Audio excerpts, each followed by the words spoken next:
Hello and welcome to another edition of the Paranormal Concept Show, exclusive to the PAUK radio network. I'm your host Paul Rook, and as always we are joined by the stupendous Kerry Greenaway and Richard Clements. Hello guys. Hello. Hello. How have you been this week?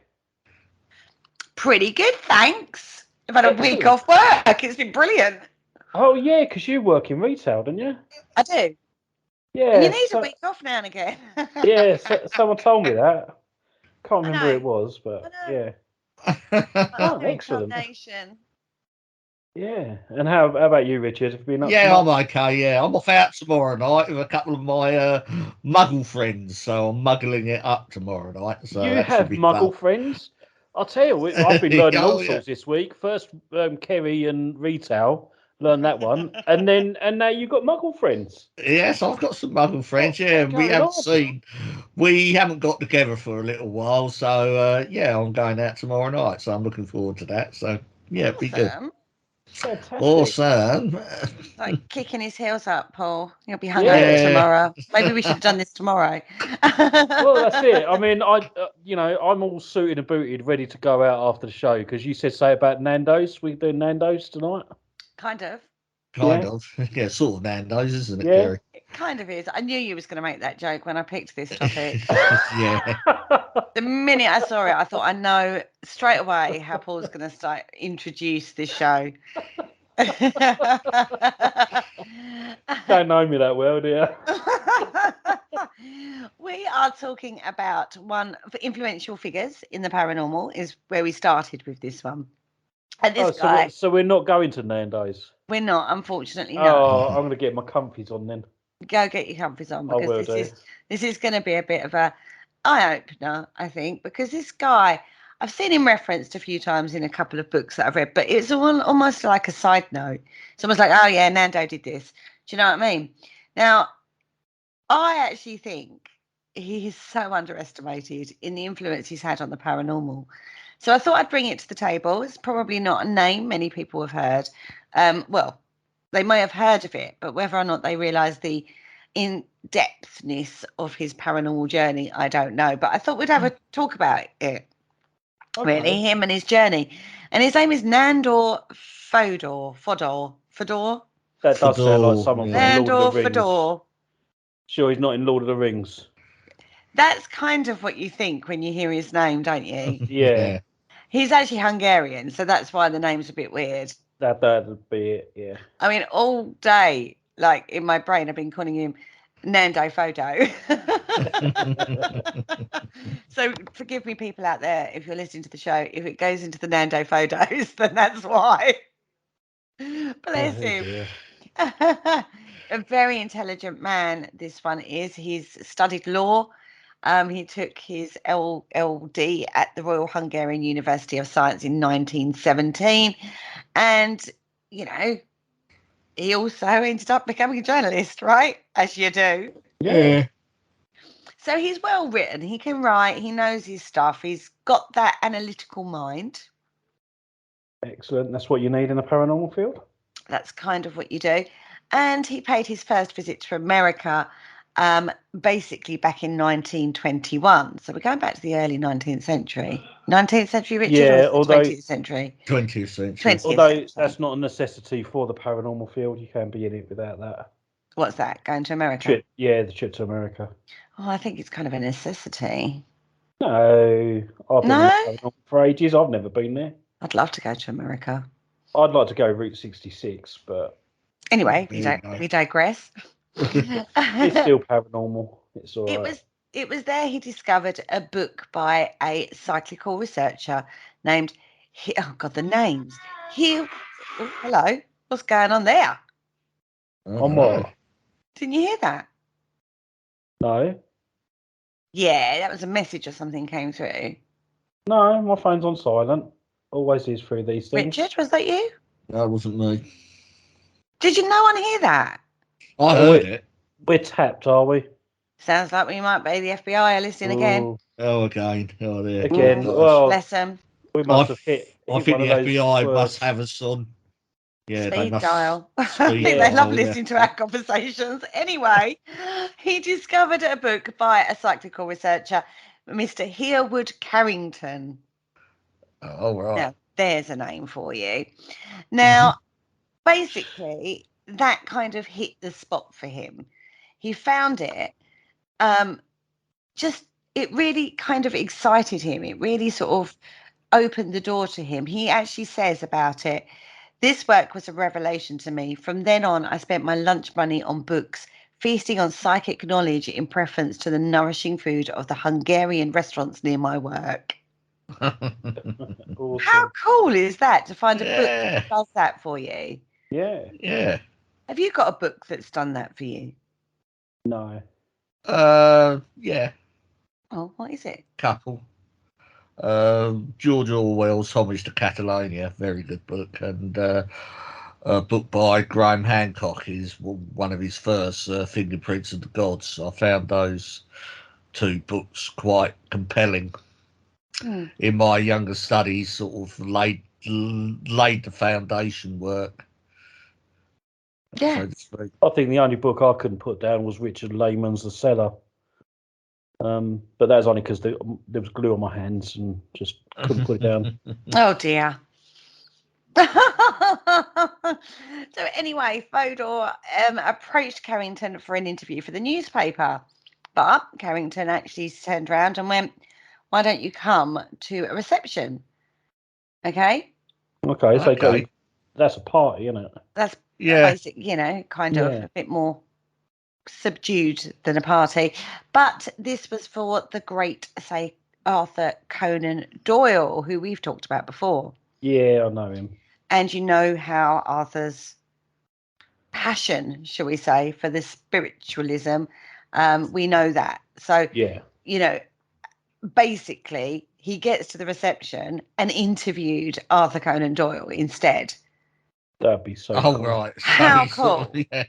Goes after Carrington, but ends up with Conan Doyle. I mean, guys. So much there, isn't it? How provident is that? Yeah.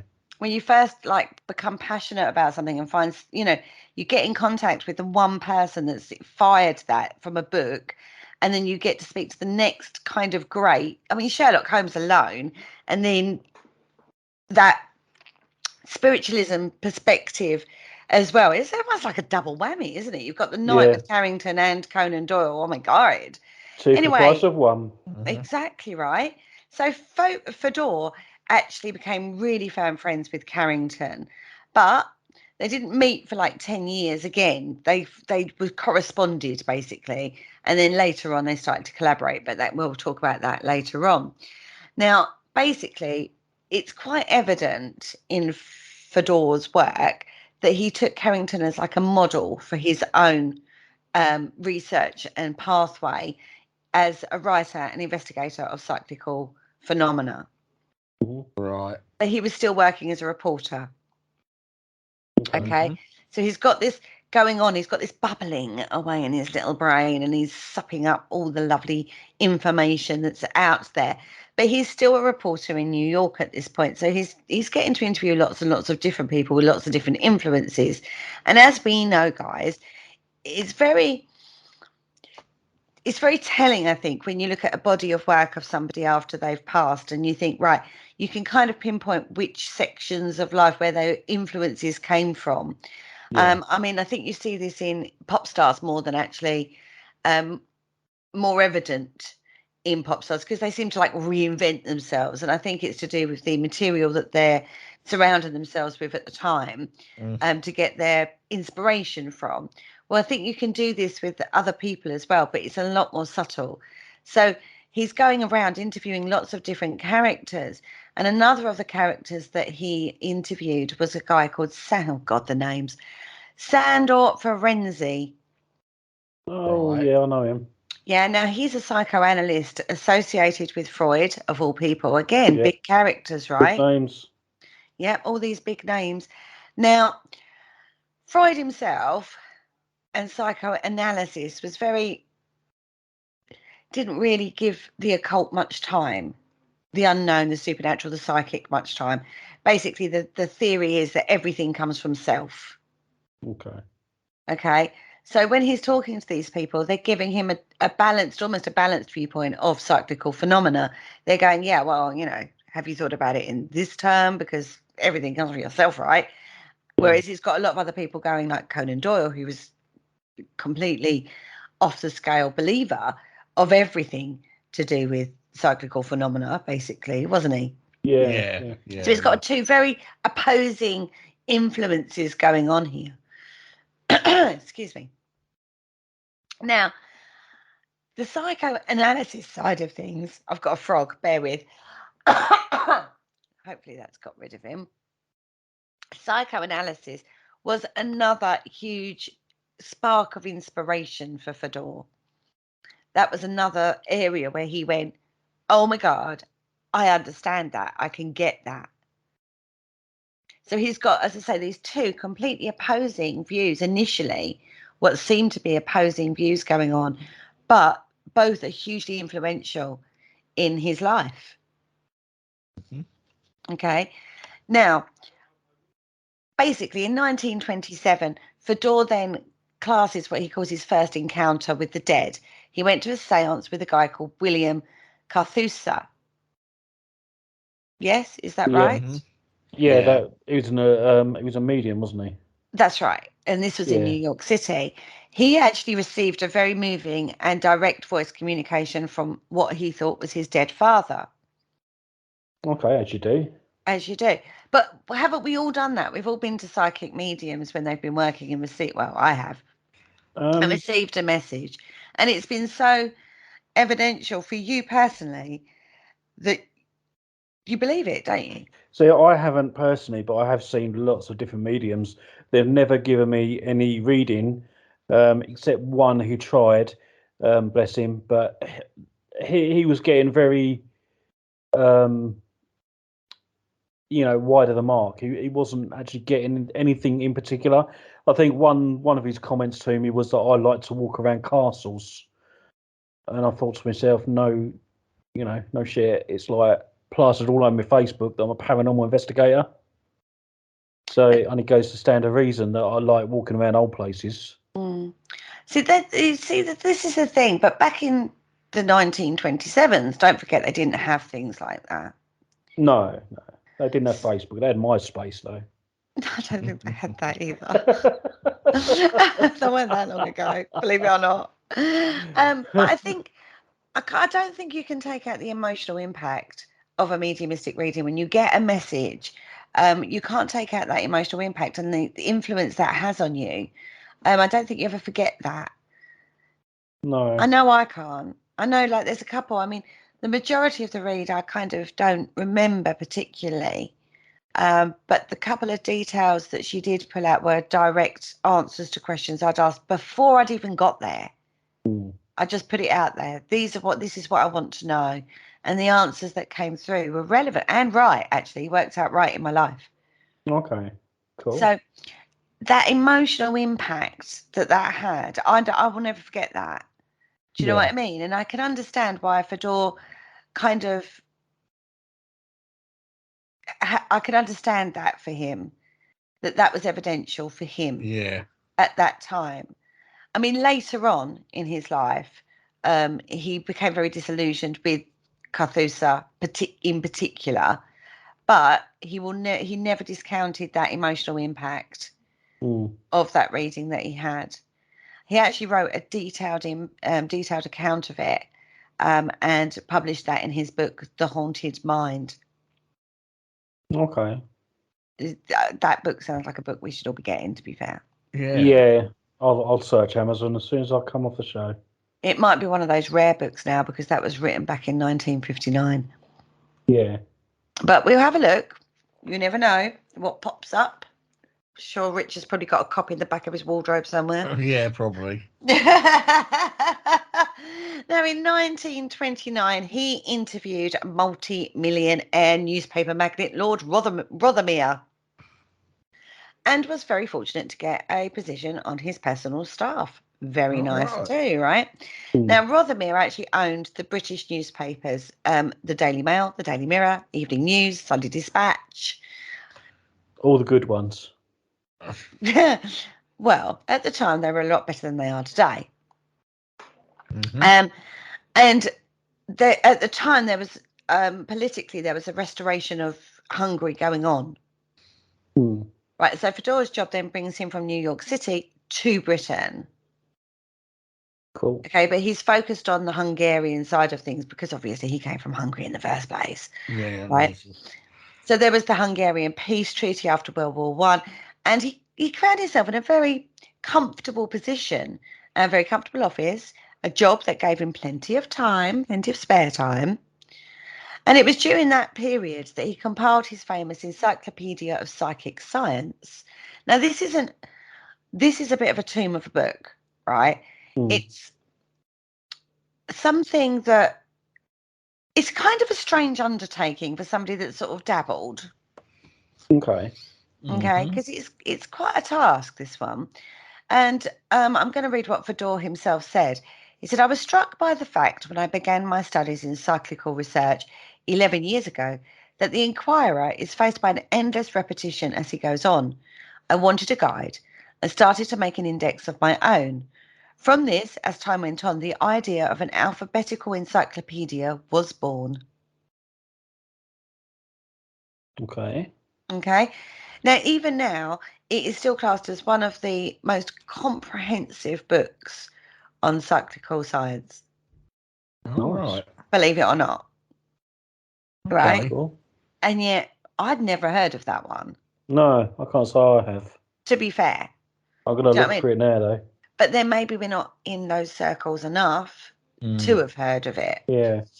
Yeah, I would imagine that's something that's probably spoken about at the SPR or ASAP or something like that. And they probably all go, oh, yes, we've all got a copy of that. And we haven't. But I'm bringing it to the mainstream now. I'm saying, look, go. There are these books out there that have been born years and years ago, but they're still so relevant today. Yeah, I've been a member of both, and no, they've never said to me, oh, you need that book. Mm-hmm. So I'm going to pull them up on that. Yeah. Well, I have to say they say it's a very comprehensive book on psychic science. Mm-hmm. And this is also the other thing is sometimes they're all coloured by the person who's written its perspective. Their own belief systems are put on that. Yeah. Whereas he doesn't do that. Okay, cool. Like you've got Podmore's modern spiritualism. He's got a very narrow view. You know, apparently some people find him infuriating because of that. Conan Doyle's is history of spiritualism. History of spiritualism is a bit sketchy, not always correct. Campbell Holmes, Facts of Psychic Science, literally just deals with phenomena. Do you know what I mean? And even Carrington's book, Psychic Science, is more a text than a reference book. So he hits a spot within that genre that is completely different and detached from personal belief system. So he looks at the history, the research, the phenomena, mediumship. You know, it's a really good description. Encyclopedia is a good description for it. Yeah, definitely. Yeah, and as I say, even now they say it's a key reference work on the subject. Now, basically, when that appeared, it established Fodor's reputation on cyclical matters as an authority. He became an authority on the subject. So he was invited to lecture on spiritualism and psychical research in 1934, and he actually became assistant editor under David Gow of Light, which was the oldest British spiritualist journal at the time. Cool. Okay, it was published by the College of Psychic Science in London. And then in the autumn of 1964, they carried out a tribute to Fodor from Mercy Fillmore. But his journalism has stood him in good stead here. He's a natural writer. He can write. He does sound like it, doesn't he? He can write dispassionately. Oh, God, my teeth again tonight, guys. Oh, my God. Right? Now, he went to various meetings and things like that, you know, like where they all get round and have a little lecture, and then he's always the first to get up and have a question, and it becomes a bit of a standing joke. Someone does a lecture, the first person up is Fodor, right? Yeah. And he's got lots of questions, but because his language is not 100% English, he makes a lot of mistakes, particularly in Britain, because we have got the worst language in the world to get your head around, to be fair. He's one of those, he's a character. He's actually a character. Yeah. And he doesn't take offense when people are laughing at his vocal mistakes. He joins in with them. He's like, but he's got such a passion, and he's so questioning of everybody that he meets on cyclical research or spiritualism, that he's so lovable. Do you know what I mean? It's one of those people that you go, oh, brilliant. And he probably asks all the questions and more that you would want to ask. Yeah. You know? So through the help of the London Spiritualist Alliance, Fodor was actually able to take his research experience with mediums. And basically, he was so enthusiastic at being able to witness the phenomena. So he's studied it. He's done pretty much what we lot do. He's like read and read and read. And he's written this encyclopedia. But to actually witness the phenomena is something, it's like it takes it to a different level, right? It does. Yeah, so he's actually out and about now doing his thing. Mm-hmm. That's right. Dang. He was very vocal whilst doing it. He got very excited. He jumped up, shouted, filled the room with deafening noise when anything ever happened, because he was just so excited about it. And I think that's fantastic. Do you know what I mean? We talk about we can be a stuffy lot, the British, can't we? Yeah, you know, you often go to like medium nights, and there's always that one person that gets like a reading, and the medium will go, "Oh, I'm coming to you," and they go, "Woo, yeah!" And it's like, shut up. Yeah, see, that's your perspective. I love that. I put this down to like more like in movies, right? You go to see a movie in America, they are interacting with that TV. They're screaming in a horror movie. They're shouting, clapping, laughing, whatever, right? Go to the British, we're sat there just staring at them, staring at the screen, no reaction. And I kind of want a bit of that. Not a lot, not too much. You understand? There's got to be a level. I think the closest we ever got was when some films come on the screen, people would clap. I've never been to a movie where someone clapped and the screen. Oh yeah, they used to years ago, but they don't do it so much now. Well, we're too stiff upper lip and straight backs for that. Now it's just like, well, I paid to see the film, not clap it. So, and the actors can't hear us clap, so there's no point, is there? No, but it's an externalization of your emotional state. If you're happy and excited, then why not show that? Yeah? Yeah. He certainly did, is all I'm saying on this one. He was that excited. Now, in 1934, this was a very important year for the old cyclical research in Britain, because the University of London Council of Cyclical Investigation was founded. It actually took over the work of the National Laboratory of Cyclical Research, the one that had been founded by Harry Price. Yeah. Right. So this had taken over from that.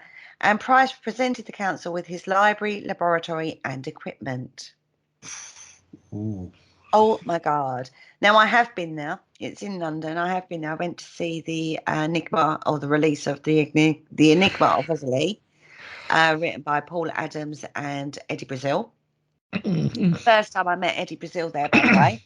Mm-hmm. Lovely man. Love that man dearly. He's absolutely fantastic. And didn't see much of it, but it's beautiful. It's a beautiful house, guys. Yeah. Well, I'll say a word for that. I went into the library. I was like, oh my God, the library. You know what I mean? It's one of those moments. Love the library. Anyway, I got dragged out the library to look at the presentation. So basically, he's lock, stock and barrel. The council's been presented with this absolutely phenomenal. And it gives a skeptical perspective, because it's taking mediums, like trying to put mediums into a laboratory conditioning to see if they can find out what's going on, basically. Yeah. And this is where the famous cheesecloths and, trying to produce ectoplasm, and they found like Helen Duncan and all those kind of scenarios happened. Yeah. Right. So you're looking at from a more skeptical investigator, a scientific perspective now. And the council that he's just founded has been gifted this on a plate. Another dimension to his research journey, quite frankly. Yeah. Now, veteran spiritualist Hanan Swaffer commented, high-sounding degrees do not impress anybody except newspapers, and they have used it all before, as their files will show, about other institutions, all of which ended in the same way as I prophesied. Prophesied this one will. Nothing. Ooh, scathing. Scathing. Basically, what they're saying is like they would rather just believe the medium and ignore the scientists, because the scientists aren't going to be able to prove it. Yeah. And in 1934, another organisation came into being, the International Institute of Psychical Research, both with a council of spiritualists and non-spiritualists. And they're looking at unprejudiced investigation of psychical phenomena. So we now get a more, you're getting a more balanced perspective. You're not got the Harry Price is all out skeptical and the Harry Houdini is all out skepticals and the Arthur Conan Doyle's complete believing. You're getting a more balanced perspective coming through. So you've got both coming to the table to try and understand what's going on, right? Yeah, it certainly seems that way, doesn't it? Hopefully, fingers crossed, right? Mm-hmm. I think that was the intention of all who got involved at that point. Yeah.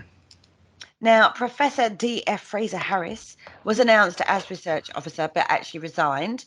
And then our lovely old Fodor was appointed. So he actually becomes the research officer. Cool.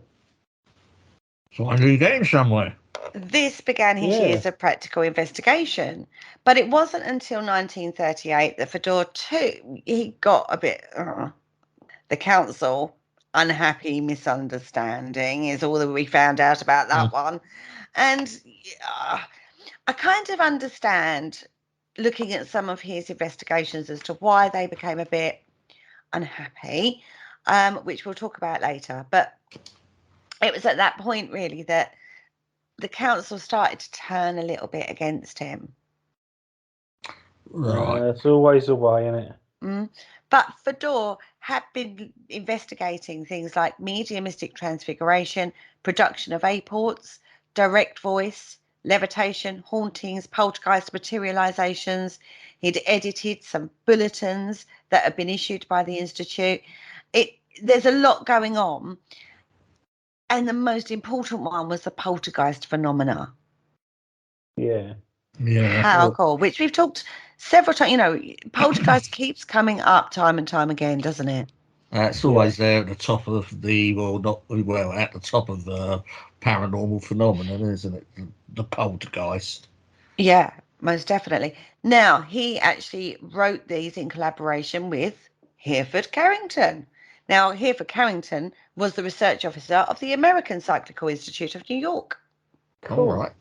Their 44-page booklet became the basis for the more substantial book, Haunted People. Now, the British edition is actually titled The Story of the Poltergeist Down the Centuries. Right. See, you can see in America, Haunted People. Yeah, let's get on board with that. In the UK, The Story of the Poltergeist Down the Centuries.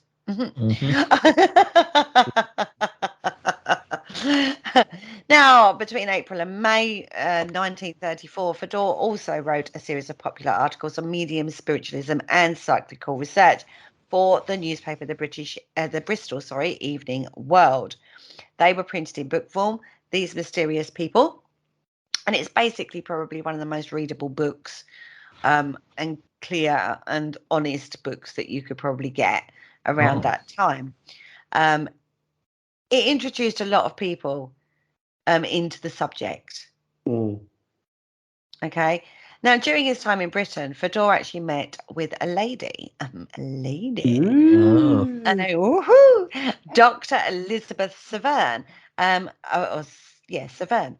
Now, she was a very well-known practicing psychoanalyst, and had actually been a pupil of the guy he'd interviewed in New York, Nandor Fodor.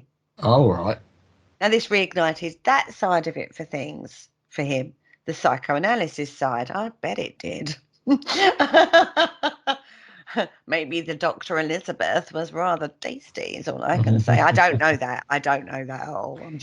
It could just be a brain that he was interested in. I'm making assumptions all over the place here. Now, in Britain at that time, we didn't like that subject. Okay. Why didn't we like that subject? I don't know. Why didn't we like that subject, Richard? You was probably around then. Oh, well, it probably carried some sexual undertones, and no, we don't. No, we don't talk about sexual undertones, do we? Oh, God, no. We're far too stiff upper lip for sexual encounters and Not back motivations. God, no. I mean, you're going back into the early 20th century here, so we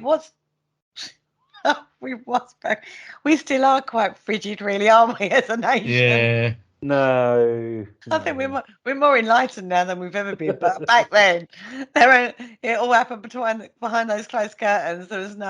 It was like a wham bam, thank you, ma'am. There's no excitement going on there, I believe. Don't know what you're talking about. I know, right? But the psychoanalysis side, that passion that Fodor had, and the cyclical phenomena side suddenly starts to come together. Fodor then starts to believe that psychoanalysis could actually show some important information on cyclic phenomena, could explain a lot, basically. Now, he has a natural flair for the subject, which doesn't surprise me with his analytical mind to do with law and then journalism and looking at facts and the way he writes. It's factual, not belief system led. And it doesn't actually surprise me that he actually had a natural flair for that particular subject. Now, his theories and investigations, I think, were way ahead of his time. Yeah. I don't think they were ready for it. And I think although the motivation to set up the council was in good stead, I think this went a step too far. Okay. Certainly sounds like it, doesn't it? Yeah, I think they just weren't ready for it, basically. No. Mm-hmm. Now, in the introduction to the story of the poltergeist down the centuries, Dr. Carrington reviewed the developing tendency for cyclical investigators to consider the emotional states and unconscious drives in mediumistic subjects. So basically the motivations behind mediums as to why they do it, how they're getting their information, their own belief systems coming into play, all that sort of stuff. Mm-hmm. Okay.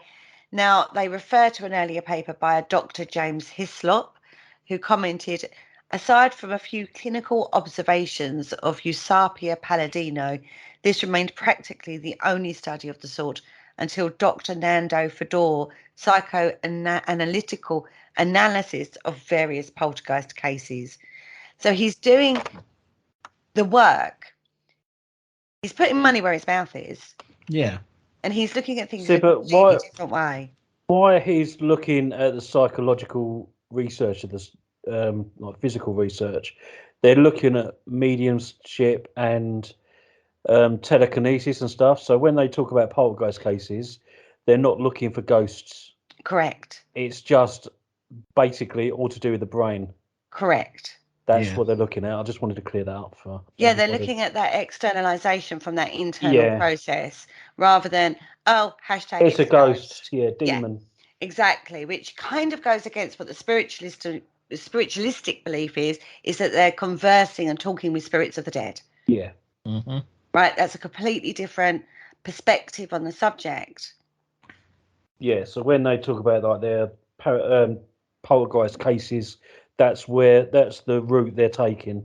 Exactly. Unlike like the Warrens and the other paranormal investigation enthusiasts out there. In 1944, Dr. John Layard, in a paper on psi phenomena and poltergeists, concluded all true poltergeist phenomena are purposeful and probably occasioned by conditions of unresolved tension in the psyche of those involuntarily producing them. So basically, you're tense. And that's what sorts it out. Do you know what? If only that was like 100% guaranteed, could you imagine the amount of work you'd get done at work? You get tense, and then a poltergeist will clean it all up for you. Or not. Depends on whether or not you can control that. Well, it depends on it, because I mean, like, if you've got loads of chairs strewn over the place, you know, you get tense, and then the poltergeist will pile them up in a line for you. Yeah. You know, yeah.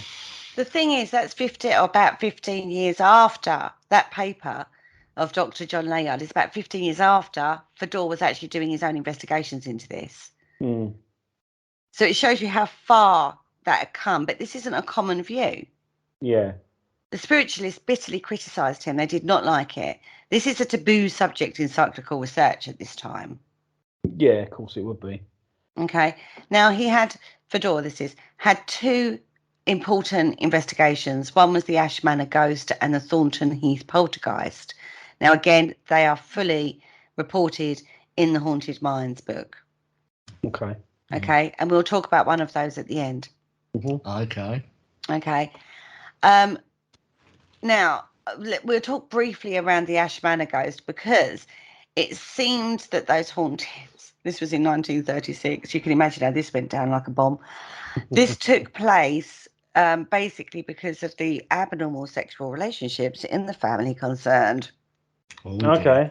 He says back to being tense again, aren't they? Tense sexual energies, suppressed sexual energies, apparently appeared to provide an atmosphere in which a phantom could continue to manifest.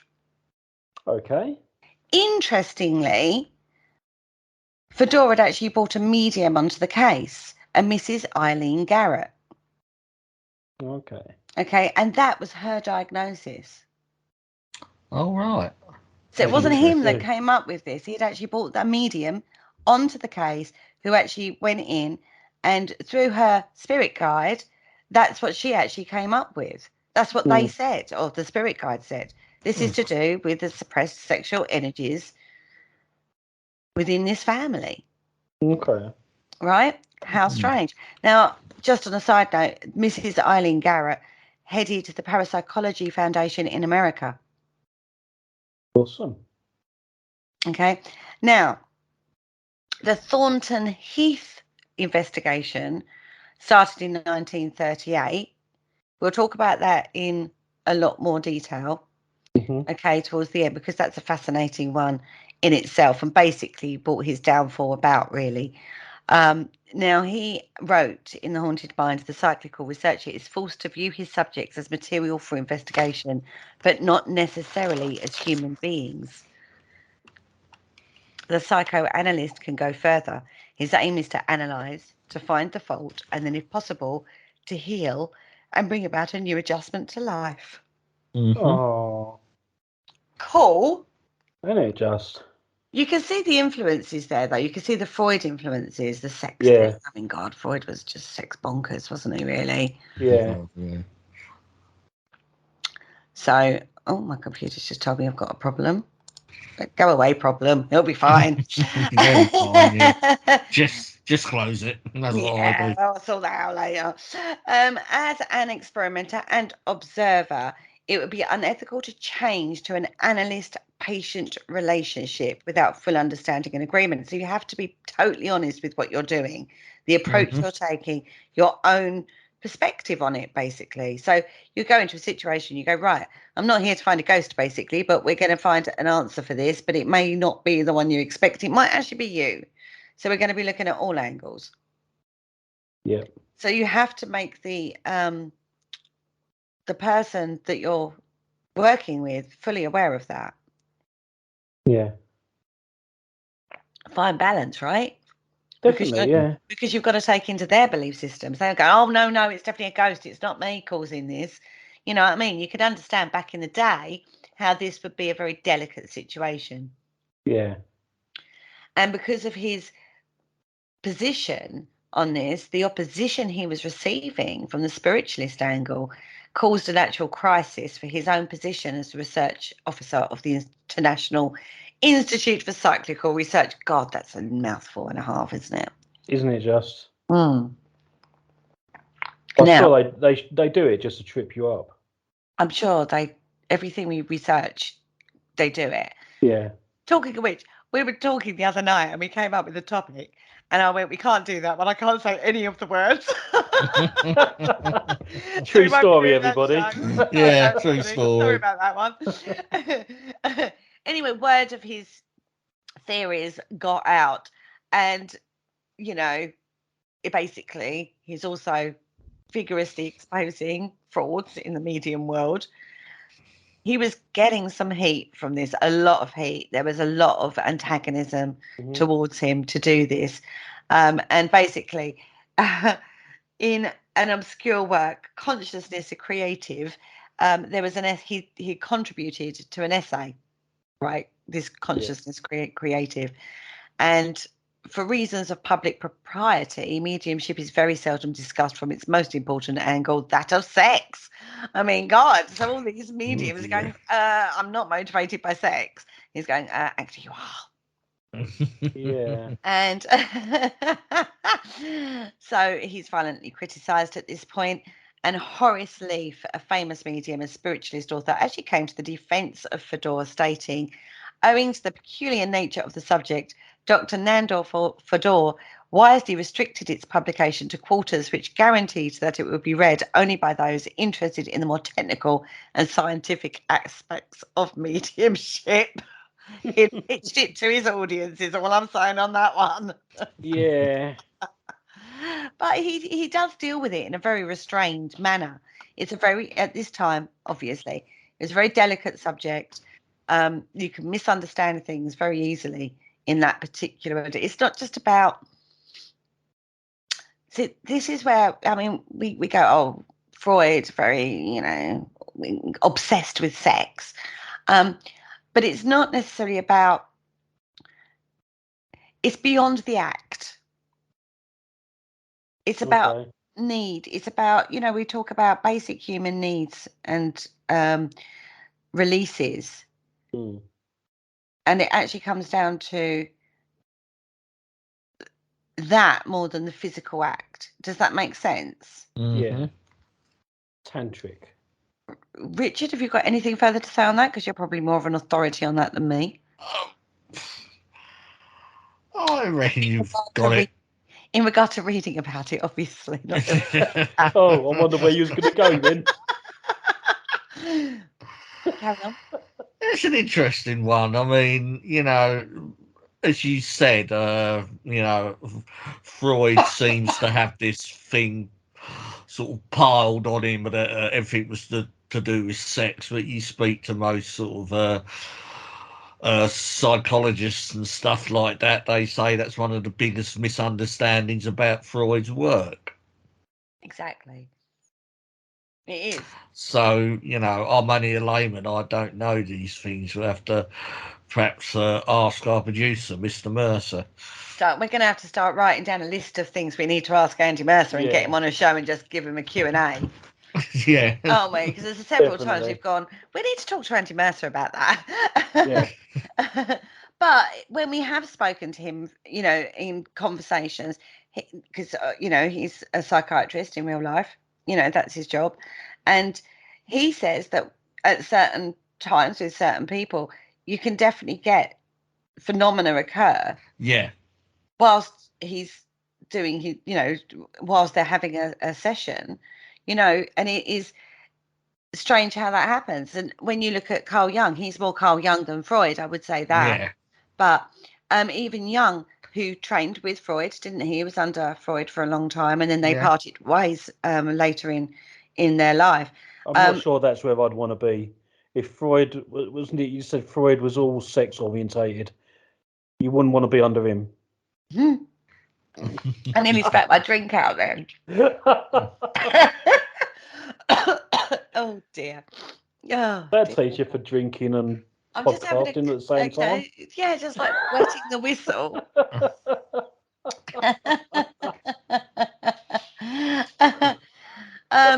He was, he was incredibly criticised for this, and he went on.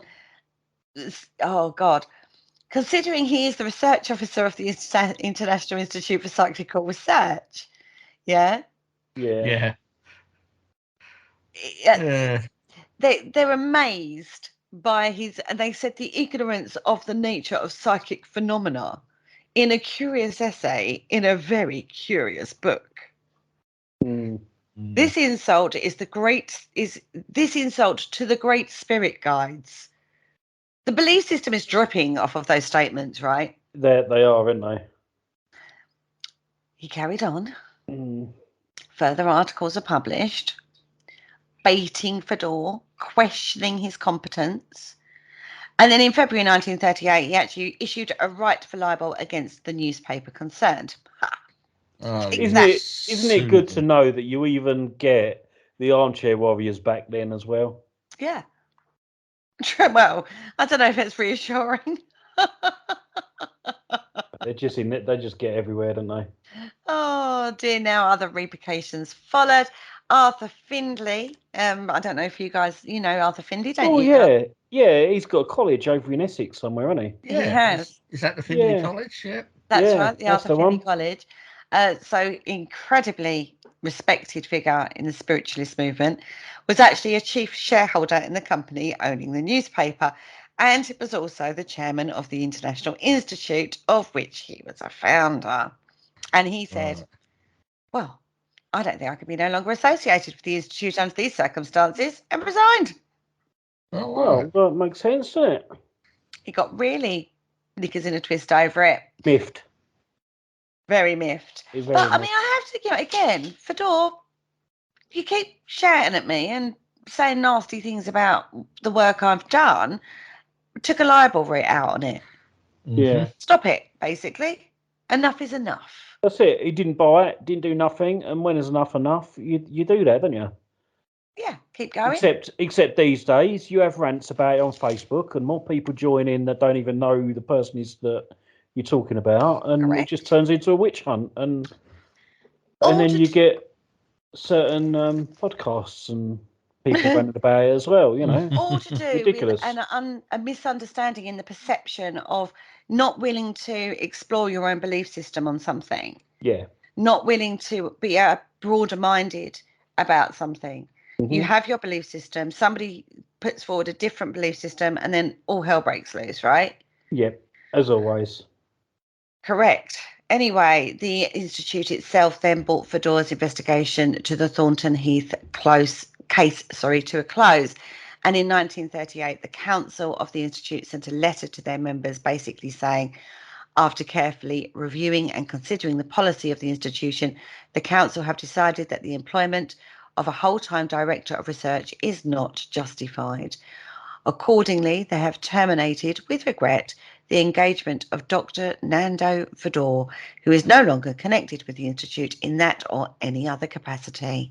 Oh, so they ditched him. Basically, they didn't tell him to his face behind closed doors initially. They just sent this letter out to everybody. Cowards. Exactly. Yeah. Now, Fodor wrote a spirited reply on September the 2nd, and it was published in the journal The Occult Review in 1938. So if that was me, they wouldn't have been able to publish my reply. Fodor's a lot more wordy than that. Gets his point across without being expletive, should we say? Yeah, see, mine would have just been 2 words. But again, scathing. Yeah. He put, I've been on holiday in France. On my return, I learned with considerable surprise that I was no more director of research for the International Institute for Psychical Research. The communication, basically, which he published last week, was emphatic in stating that I was no longer connected with the Institute in that or any other capacity. The public warning may make people wonder whether I have been guilty of a misdemeanor or was expected to commit such under false pretenses. Let me make it first clear that I have been one of the founders of the International Institute for Psychical Research. I have directed its research for 4 years with considerable sacrifice. I have built the Institute with my sweat and blood. It belonged to me more than any other member of the council, yet the present council of the Institute felt in no way obliged to inform me that my services would be no more wanted and to give me a fair chance of resignation. Boom! Get in. Very nicely done, Mr. Fodor. Yeah. All I'm saying. Bravo. He basically then went on to say that the Institute had also impounded the manuscript of his new book, and he challenged the council to inform membership of the whole truth of the matter and said, I am entitled to satisfaction. I mean to get it. Oh, now this was fighting talk. Oh, yeah. I think you can say this is fighting talk. He's a lawyer, for God's sake. You don't mess with lawyers, jeepers. No, that's it. Had they learnt nothing in this time with them? Couldn't you imagine if he was around now on social media? Oh, God. He'd No, I take them think, all down. no, to be fair, I think people like this would not even be on social media. No, but it'd be amusing if he was. Exactly. Yeah. I mean, God, talking to Cal Cooper, how some of his views are like, I just don't get it. I just don't involve myself. Who are these people? Do you know what I mean? The ghost hunting community, nothing. You know, they mean nothing. They're not doing anything to further the field. They're not doing anything other than recreating TV programs. I've got no time for them. No. Kind of scenario. Yeah. And I don't blame them. Quite frankly. Anyway, during this period of an open break with the spiritualist, he felt free to speak his mind on the lower levels of the movement. He was quite unhappy at this time. I mean, he was angry, I would say, with due reason. Well, you would expect, he's got a bit of an axe to grind now. He has, and this is reflected in his work because he then writes a new series of hard-hitting articles for the Leader, right? He writes, oh, he just doesn't care now. He's like all out.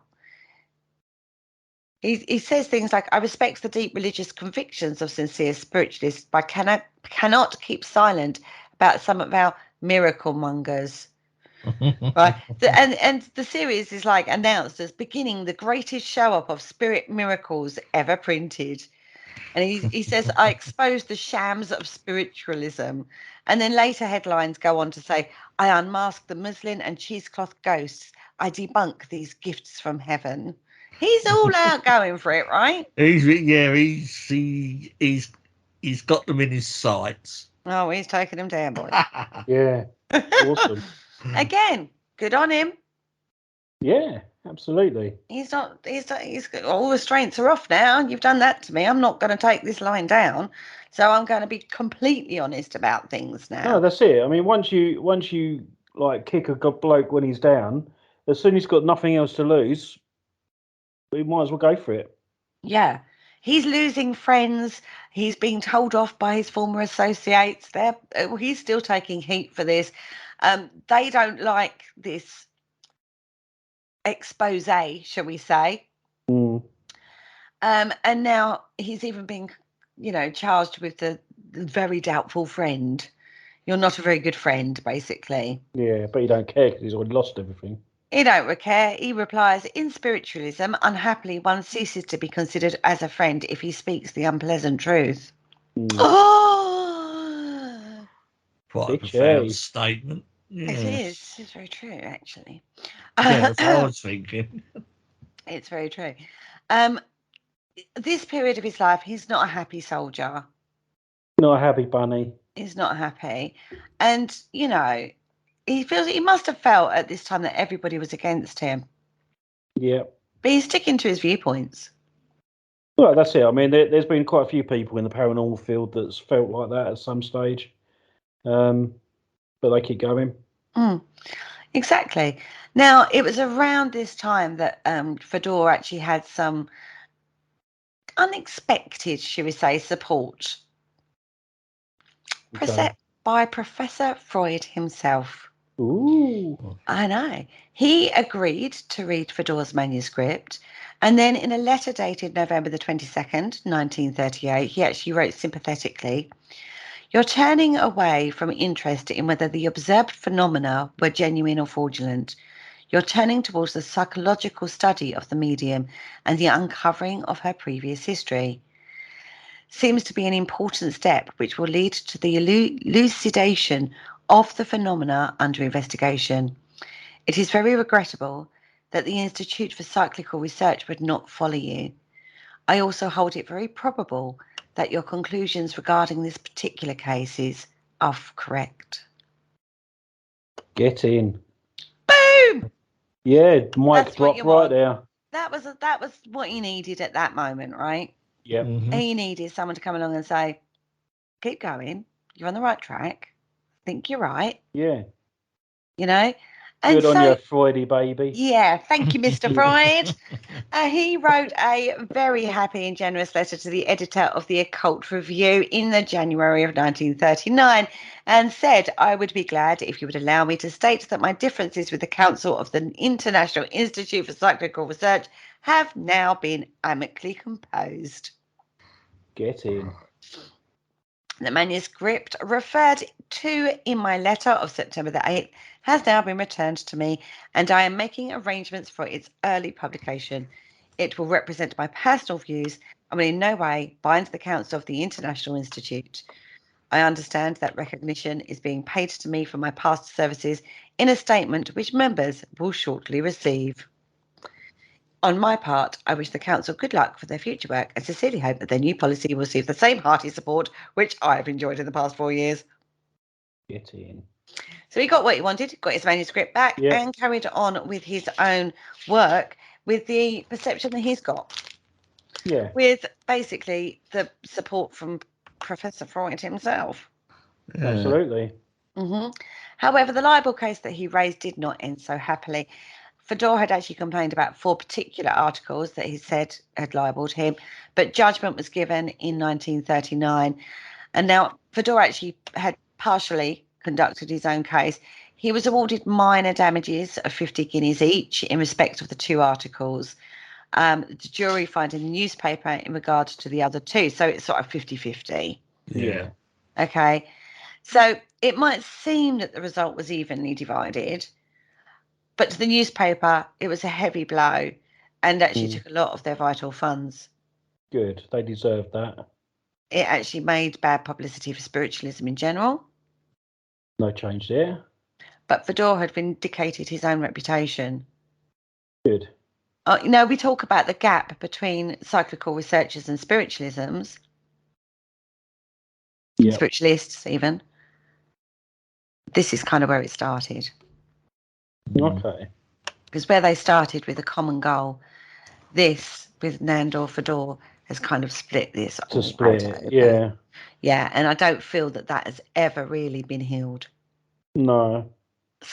Doesn't seem like it, does it? Small little pockets are, I know Cal Cooper works with Barry John.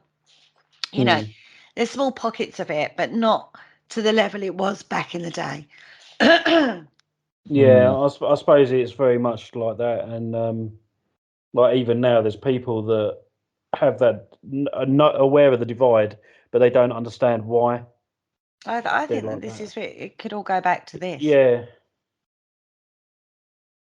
Yeah, no, I get I think the question now should be, will spiritualisms or spiritualists even ever widen their belief system to incorporate a psychoanalysis perspective? I don't think they will. And I don't think... No, it's too established. Yeah, I think so. What, a belief system? Something like the British spiritualism movement. I mean, or the people that go to spiritualist churches and stuff. It's too established. It's its own religion now, and it's got its own set of doctrines. I think the thing is, I think you can still have that because you're provided to an average person. Yeah, you'd say yes, but you could do this and do that, but you usually find within religious and organisations they can be quite bloody minded. I don't actually understand that. We don't know where that information is coming from that mediums give out. We put various titles in it, like My Spirit Guides. We've got this spirit here. He's showing me this. We don't know where that information is actually coming from, whether it's coming from spirit or whether it's coming from information that's out there, possibly, right? Well, I read an article the other day, actually, about the messages that mediums receive. And there's even a theory saying that mediums are not contacting the dead. They're just contacting that person from when they were alive back in time. Okay, Right, yeah. yeah. I I can see thought, that. okay, that's an interesting concept. I can get that, or even like the same person but from a different reality. Okay. As well, that was another theory I read about. Like a different timeline running adjacent to this Yeah, timeline. and I thought, well, yeah, I can see that as plausible if we had that, but we don't know. I think the understanding is it's got to come from, or I think that's what they think. It's got to come from spirit. It can't come from anywhere else. Well, yeah, that is it. And, and most people's sort of idea of spirit or what spirit is quite universally held that a spirit is a presence is a deceased person. But then, yeah, I can understand that. But then isn't that very narrow-minded of someone? Well, yeah, because if you're saying that it is just a spirit, there is other phenomena out there. There is like this whole, the time fractures when people claim that they've gone into different time zones. So there is a possibility that rather than time being linear, that it all happens at the same time. So again, it's plausible that you're actually contacting the same person. Rather than talking to their spirit, you're talking to them in either a different timeline or a different like Earth. The multiverse thing going around. Right. You've got time to be being a wibbly wobbly thing. Yeah, not you've got to be quite linear. open-minded to realise that years ago when they didn't think of this multiple universe thing, they probably would have just said, "Oh yeah, it could be spirit." But now we've got all these other ideas and concepts thrown in. You've got to be quite open-minded, and you've got to take those into consideration as well. I think the worry would be that if you take it away from your dead mum in spirit giving you a message, that you wouldn't get the comfort and the comfort and validation if you threw other theories onto the table. Do you know what I mean? Personally, from my personal perspective, I don't actually care where the information comes from, whether it's my granddad or my nan or whoever giving me that message. The fact that I've got that message and it's validating to me, I don't actually care where it come from. No. Do you see what I mean? Oh, absolutely. But a lot of people don't have that perspective. A lot of people go, I want to talk to my mum. That's the one I'm missing the most. That's the person I need to hear from. Whereas I think that's probably where it comes from, because if you bring those other theories to the table, you say, we don't know where this information is coming from, everybody, but I'm going to give you some validating information. I can only give you what I get. Yeah. I suppose I'm looking at it from an investigation point of view. If you're going to investigate where those messages are coming from, you want to answer that question. You don't really take into consideration really people's feelings when, like you said, to get that validation yourself to maybe help you breathe or move on or know that your mother's okay. And as an investigator, answering that one question, they're not really taking into that consideration, are they? I think also you have to look at the time that this was going on as well. On the table. Yeah, I'm talking about now. Yeah, I know you are now, and I think we should have evolved more in that way. But back then, we'd just come off World War I, hadn't we? Well, so a lot of people were missing their sons, their fathers. You know what I mean? The male factor in their life had been wiped out, basically. I mean, God, poor men. There's very few on the ground back then because of the war. So you want to hear from your son, your father, that possibly died over in a foreign country. So from the spiritualist perspective, back in the day, I can understand them not being open to these ideas. Now, I kind of want them to be more open to these ideas. Yeah. Do you know what I mean? I think they're more relevant now than ever. We're a lot more aware of the psychological impact of ourselves than we've ever been, the responsibility to self. We're not saying the information isn't being picked up and out, it is being given. We've seen it. I've seen it. Do you know what I mean? Now, who gave that information? I don't know. Did she pick that information up from, I don't know, like you say, a different place in time? Or maybe she did talk to my nan, who allegedly gave that information. I don't know. She doesn't really know. She can give her personal belief system on that. But ultimately, I think now we should have more of an open understanding of different theories regarding this than just hashtag it was the spirit. All right. But back in then stage, you can see how far ahead of his time he was. If we're not there now, I mean, this is like 100 years ago now. Yeah. Coming up to, you know, we're in the 1920s. This is 1930s, isn't it? We're in the 1920s, yeah. Where are we 2020. now? 20. What year are we in? I don't even know what year we're in. 2022. Years later. Yeah, we're 100 years odd later. Yeah, give or take a few years. And we still haven't got there. No. So but he's so far ahead of his time. I think as well, some of the scientists these days, you know, they've got the theories, they just haven't got the money or the technology to prove their theories yet. So again, you know, they're ahead of their time as well. And it's just waiting for, you know, like the currency and the scientific breakthroughs for the equipment that they need to prove these sort of theories, you know? Possibly. I mean, I do think they're probably further along than we know at this time. Do you know what I mean? Because obviously we're looking at it almost like from a pop culture kind of perspective. We're not in the universities involved in the studies. We're not overly active with the SPR or ASAP ourselves. Do you know what I mean? We're reading books. We're looking on the internet. We're reading articles written by people. We're getting our sources from all of those places, not in the in-depth research facilities. Yeah. So if you've got somebody like that on, I know Chris French, for example, or someone like that, they might be like, rather than just being skeptical and debunking, they might be a lot further on than we know. But from what we know at this stage, we're looking at it from a very, as I say, almost like a pop culture perspective. And I don't mean that derogatory at all. We bridge that we're sort of like halfway across the bridge there, aren't we? We're sort of like, we're not completely believers in ghosts and spirits, but we're not that knowledgeable in regards to the psychology and the research that is or has been done in these places either. We come across it quite a lot, different people that we talk to, and you know, influences that we see and articles that are written and stuff like that. We bridge that gap a little bit, but we're in neither camp. No, we're sort of slap bang in the middle, aren't we? I think we sort of teeter on the edge of both. Yeah. So for us, we are more open-minded, but not 100% knowledgeable. Does that make sense? Yeah, no, that's right. Yeah.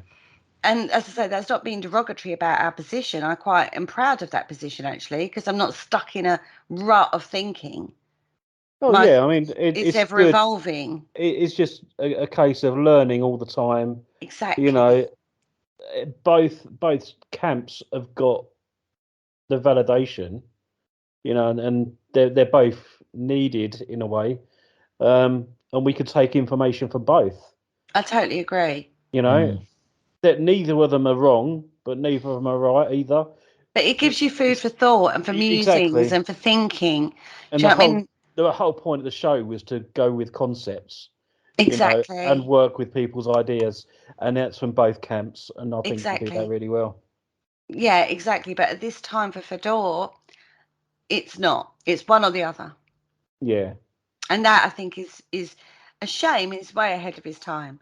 I think if it's a case of like mediums getting their thoughts, like the spiritual communication from a different universe or past time, we need to get Dr. Fodor on. That would be awesome, wouldn't it? It would. Unfortunately, he died. On that note, we don't know where the messages come from, so it might be in the past. Who knows, right? We've already had Jesus. This is true. This is true. Maybe we should ask Barry back on to see if we can channel him. On that note, we have actually got to take a quick break because we've run over on our first half of the show. So bear with us, and we will be right back after this.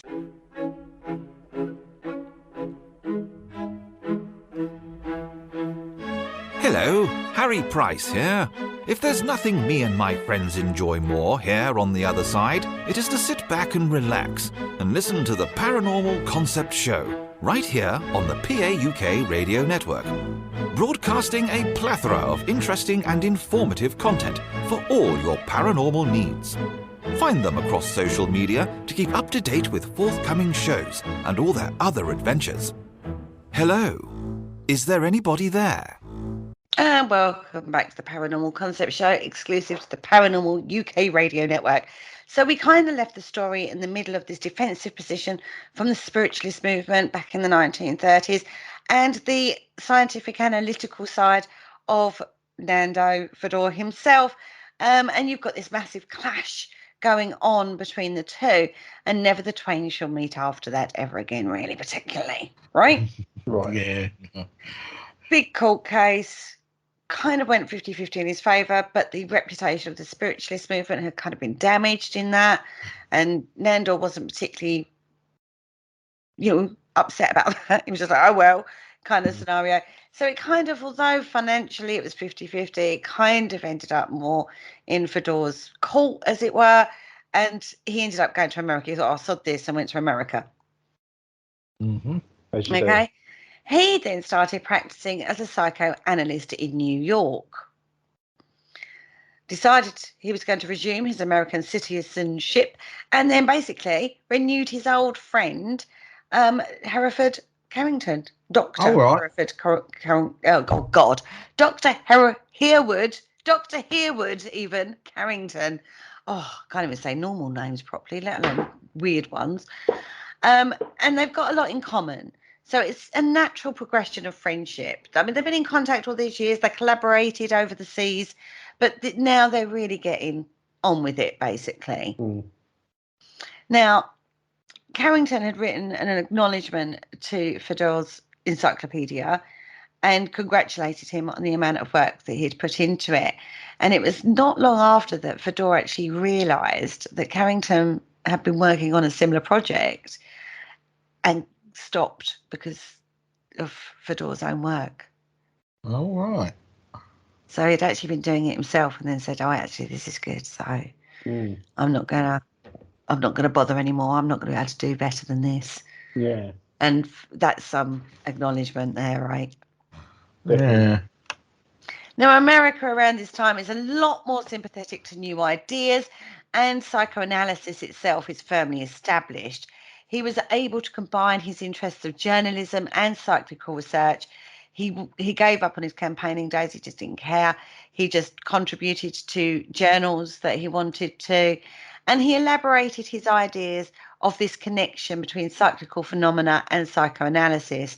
This is kind of where we all get this from. Yeah.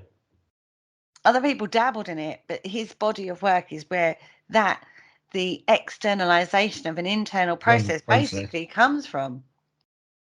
Nandor Fodor, bless you. I didn't even know that myself until I started looking into this. He also looked at dream analysis. I didn't realise that. No. So that's a side of things that we've got to look into a little bit further. And he used his own personal experiences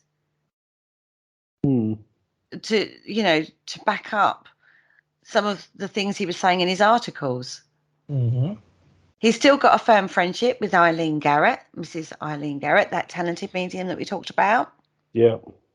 And, things are plodding along for him. He's progressing all by himself, doing what he wants in a land that is actually accepting of the work he's putting out there and more open-minded to the work he's putting out there. More ready for the work he's putting out there. Okay. Now, Carrington died in 1959, and obviously this really upset Mr. Fodor. Awful, really, because it's like when you've got that friend who gets you and then they die. Awful. Horrible time. But basically, towards the end of his life, he actually modified some of his views, his earlier attitudes. I think his anger about the situation that happened in Britain, he mellowed. He softened it. He did soften. And he says that his understanding had actually gone through a tremendous change since he'd left England. And he said, then I was a cyclical investigator following the routine techniques. A free hand for the researcher is none for the medium. Now I am a psychologist and my attitude is exactly the opposite. A free hand for the medium, none for the researcher. Right.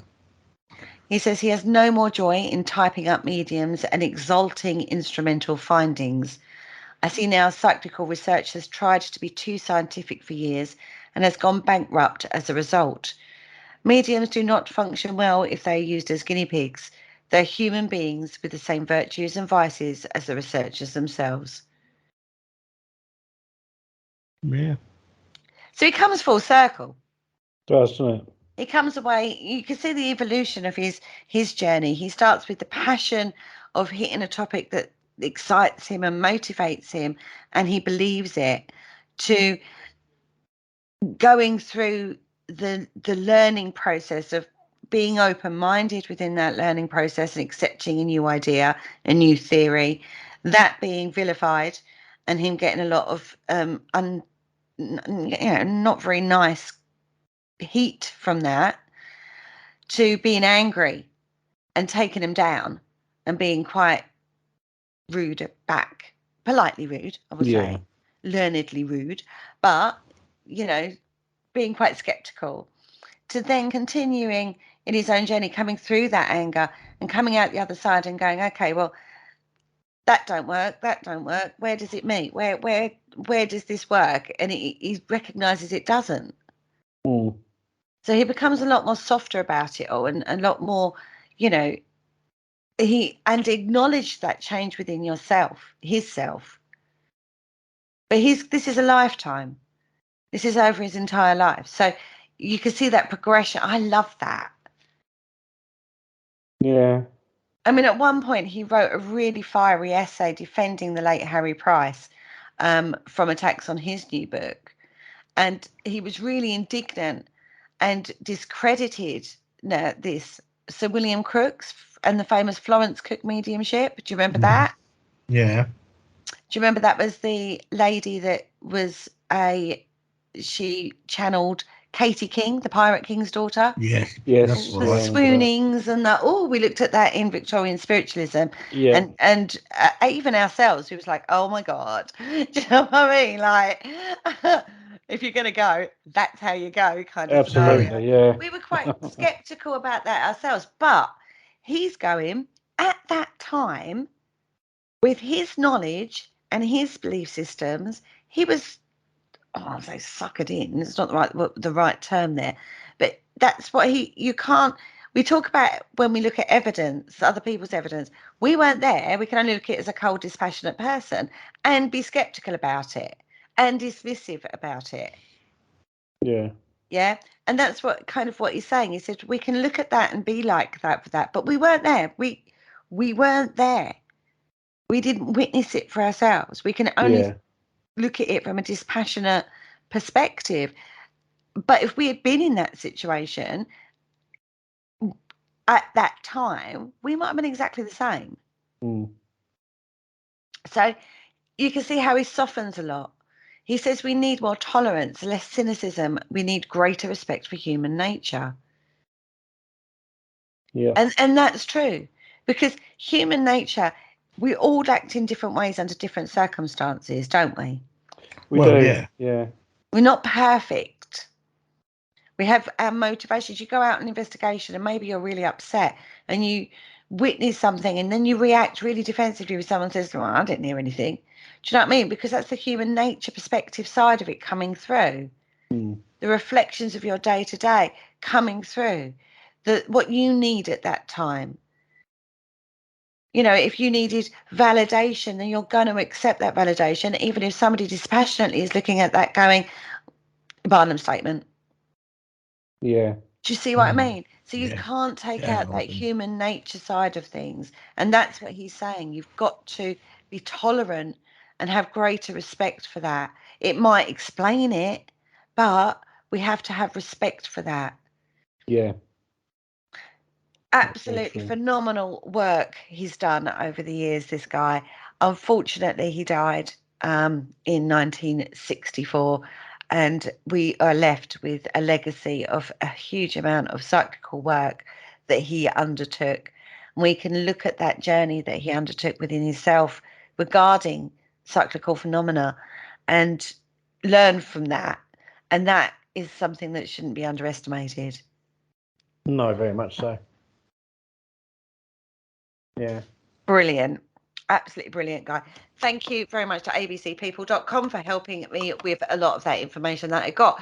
But I want to talk about the Thornton Heath poltergeist. This is the case that basically started all the disruption between him and the spiritualists and the council that he was on. I'm not going to keep saying it because it's a mouthful and a half, basically.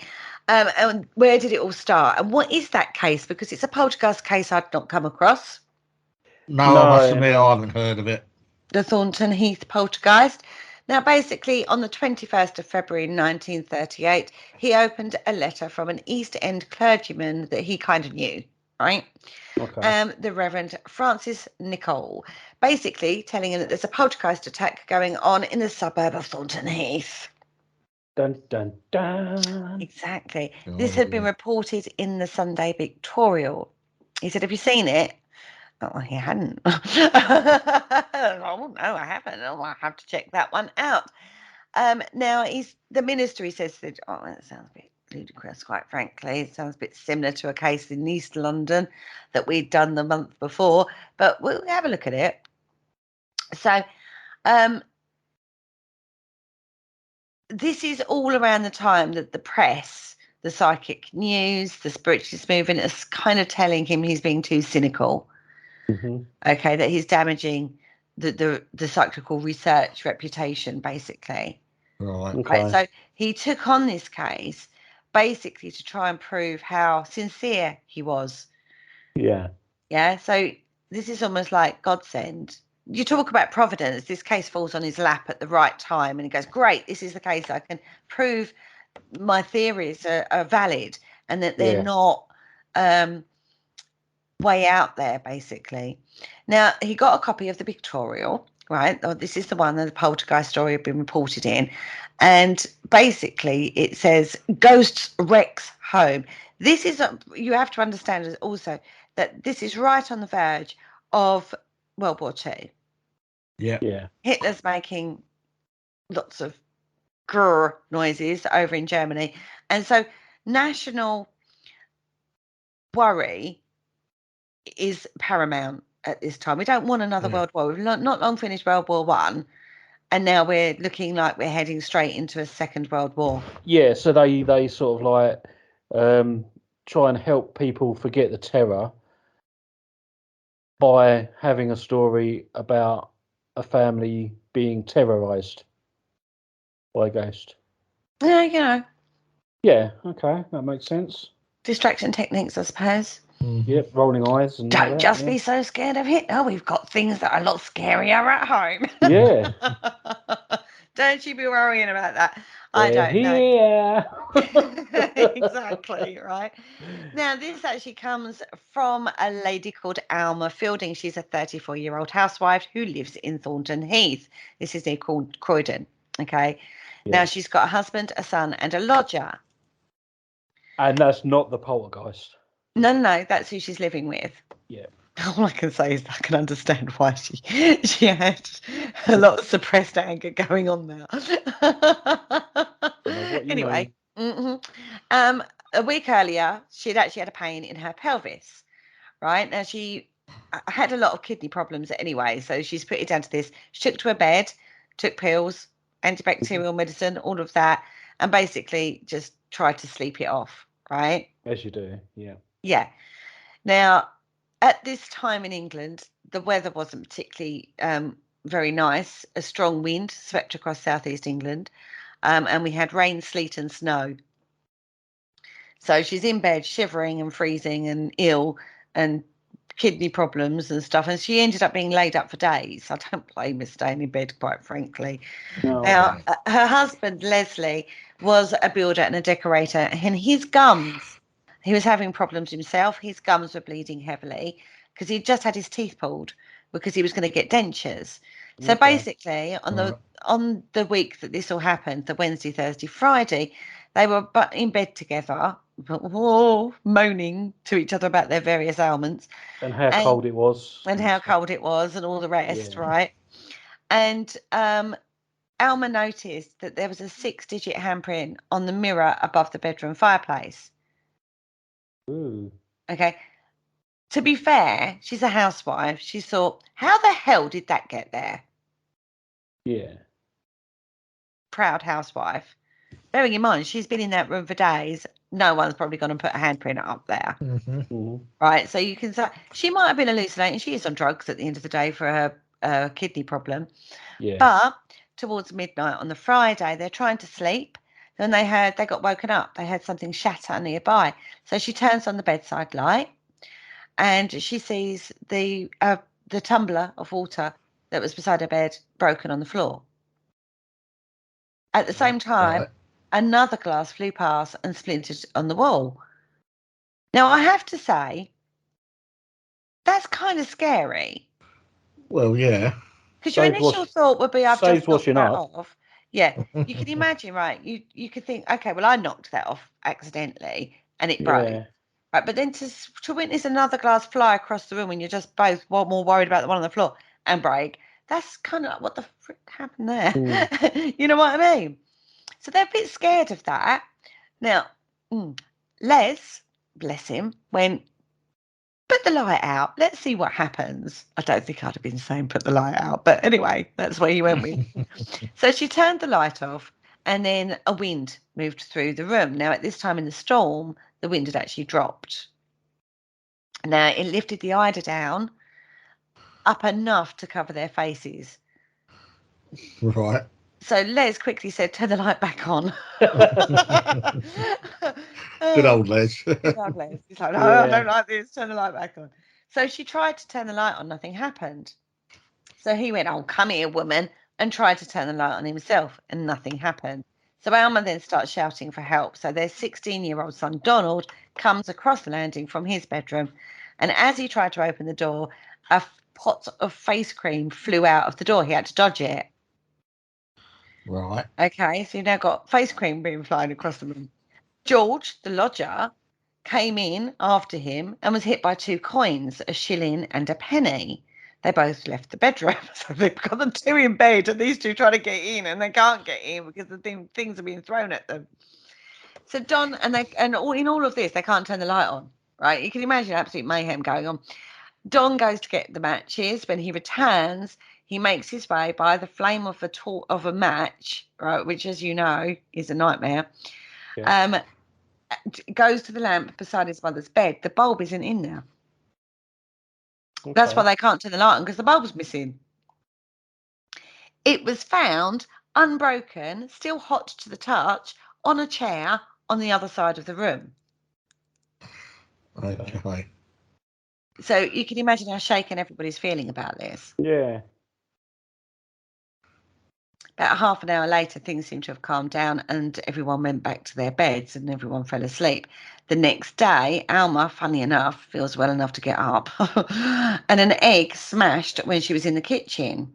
A saucer snapped. She was like, what the hell's going on here? Now, she watched Ghostbusters the night before or something. She didn't know what to do. She was like, what do I do with this? I can't phone the police with this. Yeah. Right, so get the bacon out. I know. Well, she phoned the offices of the Sunday Pictorial. They were running a series at the time on the supernatural and basically had invited readers to send their stories in. Okay. So she phoned them up and she went, come to my house. There's stuff going on and I don't know what's going on. Can you come and help explain it? So the Sunday Pictorial dispatched 2 reporters to the house and Alma opens the front door. They see an egg fly down the corridor to land in a yard from their feet.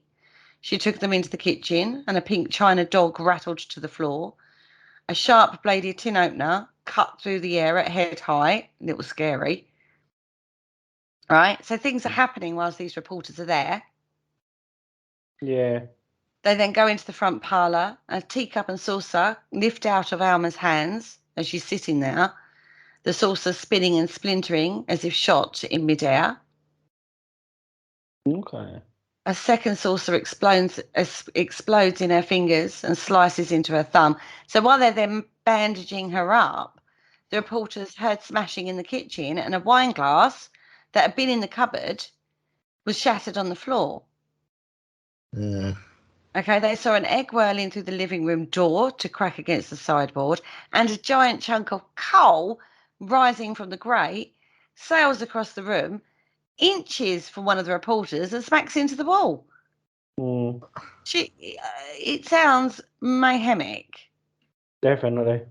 Right, now the other three men in the house, Les, Don and George, they were home, but the guys from the pictorial doesn't think that they were responsible for the phenomena. Okay. Right. Okay, so a crowd has gathered in the street outside, and the reporters found a palm reader who went by the name of Professor Morrison. Like, come in here, mate, see what you make of this. Now, the clairvoyant advised that Alma was a very strong carrier of ectoplasm, right? Oh, Now, that old chestnut. That old chestnut, the belief system being that this is that floaty, filmy substance which mediums materialize spirits from, right? Very, very fitting belief system for that time. Yeah. And basically, he said that all the saga going on in her house was a message of warning, and that her son was in danger. Okay. Which is a little worrying when someone says that, right? Yeah. So now the pictorial publishes the piece the next day under the slogan, "This is the most curious front page story we have ever printed. Some malevolent ghostly forces working miracles. Poltergeist, that's what the scientists call it. The spiritualists, they say it's all caused by a mischievous earthbound spirit." Oh dear. I know, right? There's a photograph of Alma, Don, and George staring at this large lump of coal that they'd all witnessed, gazing at it with fear, was the caption. Right. But you can't blame the press. That's kind of what they do. Yeah. Mm. Now, so Fodor's read that, and he's gone, hell yeah. Take me there. Now, he hoped that, because of this situation he was in, that this would provide him with proof of one or the other, that either the supernatural was real or it was actually coming from somewhere else. Right? Now, the word poltergeist at the time had been popularized in the 1920s, but they didn't know if it was hoaxes or hauntings or discharges of electrical energy. They didn't know what it was. Now, Fodor is also thinking that this is coming from an internal working and unleashing of that internal process. And he also noticed that it was focused on one woman. And it was all against men. Yeah. So he's gone, Alma, what's going on? Okay. So anyway, he knew other people would be really interested in this. So he got on this first. He was in there. And he's also aware poltergeist cases usually only last a few days. Very rarely do they go on and on. Yeah. So he went to the Sunday Pictorial and asked if he could come in on the case.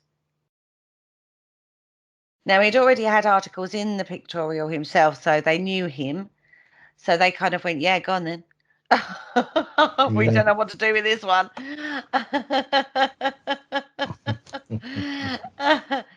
Now, he then worked with them. He went in and he's talked to Alma, and he said, you know what, I actually do think it's to do with Alma. So he's working with her to help prove his theory that it's actually coming from her, not an external spirit. He took Alma to the Right. International Institute in Kensington, and him and his colleagues saw a diamante brooch materialise from thin air. So you're seeing apports happening now. Yeah. Right. An ancient oil lamp, a white mouse, a scarab beetle, a Javanese sparrow. She basically was able to astrally project herself from Croydon to Kensington and back again. She seemed to be able to take on spirit possession. Okay. Now, Fodor at the time used all the modern methods at his disposal. He was using voice recorders, telephones, cameras, X-rays, chemical analysis, hypnosis, you name it, he tried it. Yeah. Right? He was gathering all the witness statements. He looked into her dreams. He sent investigators to track all her movements. He laid traps. He wanted to know if she was faking this. He wanted to know about it. And if she wasn't faking it, what were the motivations behind it? Yeah. And the only way you're going to do that is if you immerse yourself in the person. Yeah, Do definitely. you remember when we talked last week about the treasure hunt? Yeah. And Yeah. it's becoming, understanding the person Exactly. And that's to what he's find doing. it. Yeah. And that's Yeah. what Nandor does on this situation. I think that's the way to do it. Yeah, exactly. Especially if you are thinking hoax and something's not quite sitting right. You know, you got to understand the person to be able to understand how it's being done. Exactly. I mean, even the police do it when they're doing the criminal profiling. Yeah. You know, they get into the head of the killer or murderer or whatever, just to try and work out how and why he's doing it and who his next victim could be, so we can lay him a trap, sort of thing. Exactly. They look at his actions in the crime scene, don't they, to build up a profile. Yeah. And from his actions, they find motivations. Why would someone do that at a crime scene? How did the crime scene happen? You know, and that tells a story, and that story leads them to a character analysis. It's just fascinating work. And this is kind of what he's doing with Alma, with everything he's got at his disposal. So it's absolutely brilliant what he's trying to do here. And he also noticed that when these things happened, Alma seemed to detach from herself. She sort of went a bit detached. So he's then thinking, right, the disassociation. Is there something like she's disassociating from herself and then things manifest? And so what's going on there? Yeah. He'd seen this before in mediums and in victims of shell shock. So it's not a phenomenon he'd not come across. He'd seen this at play. Well, you see this in naughty children as well, don't you? It's like when they leave a mess on the floor and you go, "Who did that?" And, no, not me. I was in the other room. You know? Yeah. They distance themselves from it. And he reckoned that there's a crack in the psyche. Do you know what I mean? Yeah. There's a crack there. And that's when unconsciously, she's not doing it consciously, she's unconsciously carrying out these supernatural phenomena, and it's that's escaping. Yeah. And then she cracks back into herself and all it goes. She's back to normal. Do you know what I mean? Yeah. So he arranged a day trip to Bognor Regis with Alma, 4 members of the Institute. Now, Alma's nice. Yeah, very nice, right? She's in really good spirits. And basically, I would be if someone took me to Bognor. What they're trying to do is they want to see if she can spirit a ring from a place she's never been to before. Woolworths. Remember good old Woolworths? Yeah. Going back a year or two now. We are. They're supposed to be coming back to the high street, actually, which would be fantastic. Anyway, the jewellery counter in Bognor, they were looking at rings. So she goes, sees which 2 rings she's drawn to, and there are 2 stones on a curved bridge. She gives it back to the assistant. It's the prettiest ring there. Of course it was. Girls, jewellery and all that. Yeah. And she says she didn't want to buy it today. And the shop girl got a bit suspicious. She was like, I mean, 1 woman, 4 guys. Yeah. Looking at a ring. Yeah. I can see why. A little bit suspicious. Looked fishy. And as they left the shop, the sales assistant actually followed them. Okay. Out the shop because she was that suspicious, right? They went into the road near the shop, and then there was a rattle in the box that she was carrying. Fodor opened the box and found the ring inside. He said, "My flesh creeped. Everyone was staggered. All swore, that they had seen the ring still on the jewelry counter as they left. It was rather alarming. We had committed psychic shoplifting." How cool is that? Or a more logical explanation is she's a really good shoplifter. Just saying.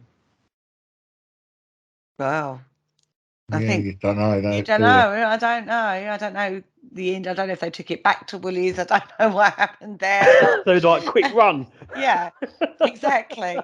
But what basically We'll put this on eBay later. Yeah. I mean, she was typical of her class and gender. Yeah, at that time, Alma is unfortunately for Alma, she's a stereotype. Yeah. Yeah, she's a housewife. She's doing domestic chores, basically cups of teas with friends, cleaning, dusting, polishing, the usual routine of a housewife day, the occasional trip to the shops to get food, nothing else. She is probably bored out of her tiny little mind. Do you see what I mean? So now it'd be interesting to see if we could go back in police records to see if it was actually listed as stolen. It would be funny, wouldn't it? It would, wouldn't it? And then we go, well, we know exactly who did that. It was her. She did it. Well, when you think about it, again, you've got to look at the war, the influence of the war. Women had enjoyed a period of freedom. They'd done jobs that they wouldn't normally get to do. They'd been encouraged to take the place of the men. Then the men came back. It was like, thanks very much. Back to your kitchen. But they had to, because otherwise nothing would have got done. Yeah. And the perspective then is women should go back, slot back in to become the Stepford wife. Yeah. Do you know what I mean? Well, that didn't happen, did it? Look after your men. Your appearance is important. You've got to keep your family's health is your main goal now. Do you know what I mean? We don't want you back at work. We want you back in the home, making the home looking beautiful, be composed, restrained. We don't want over emotional women. We just want you to basically feed us.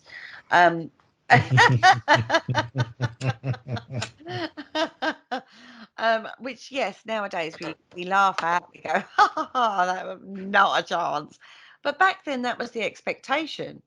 That's what the press is feeding you. I think all that really changed in, was it 1952 or 53 when the Queen was coronated? It's been a journey. Is all I can say for women through this time. But we've been encouraged to go out and do the jobs, and then told to get back to the kitchen, and it left a lot of women wanting, and suppressed. Imagine the emotions, the frustration.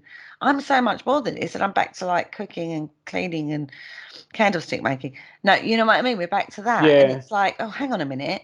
So the frustration that women must have felt back then must have been paramount. You say that though, but even today there are some women out there that actually like to do that sort of stuff, look after the home while the man goes out and earns money and stuff to provide for them.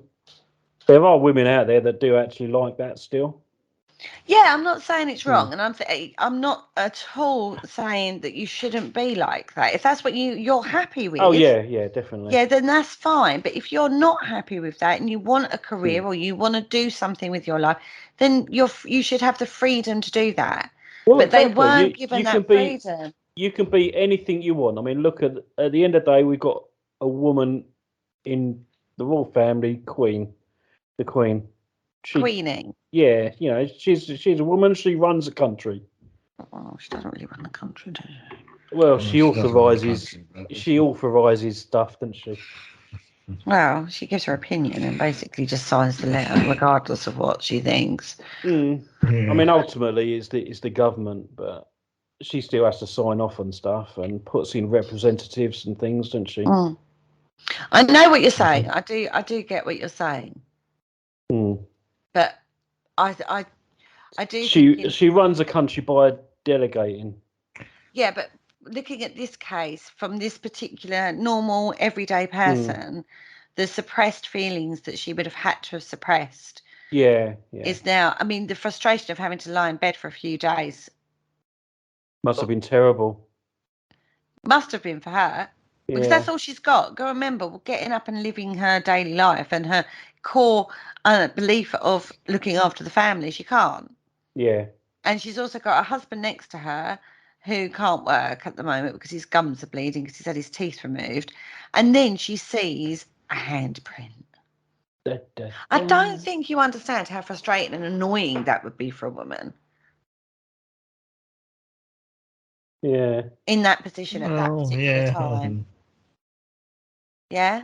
Yeah. And that's basically what he's putting it down to, is that's what he's believing is the trigger for her. And this outbursting of spontaneous phenomena. Poltergeist. Hmm. Do you see what I mean? Yeah. Particularly if you have some ability. Maybe not exactly how the fortune teller put it, this ectoplasm within herself. But you can imagine that, can't you? You can imagine that, and particularly when you've got that disassociation coming through as well. Yeah. It's, crazy, really. Now, he carried on. He kept trying to unearth what this suppression, repressed memory that was responsible for this violence in Alma's home. He really went to all towns on it. He believed that this was a splintering of the psyche. It was a contradiction of a traumatic experience, that it wasn't a ghost of the undead or a spirit. He firmly believed that this was down to Alma and something within her that was creating it. Now, his colleagues at the council were appalled when they heard his conclusions about Alma's haunting, and that's when was you about to call it the League of Gentlemen then? No. Okay, it sounded like you was going around the league bit there.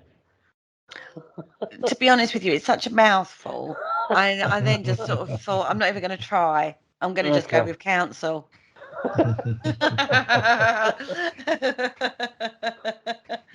But he had documented this beautifully. Yeah. He had written it all down. He'd documented it. And what they thought was lost, they found. They thought it got lost in World War II when they moved all the files and stuff like that. And then they came across the files that he had written, and he had documented it perfectly. Excellent. And they'd found the files, and that's where this book comes from.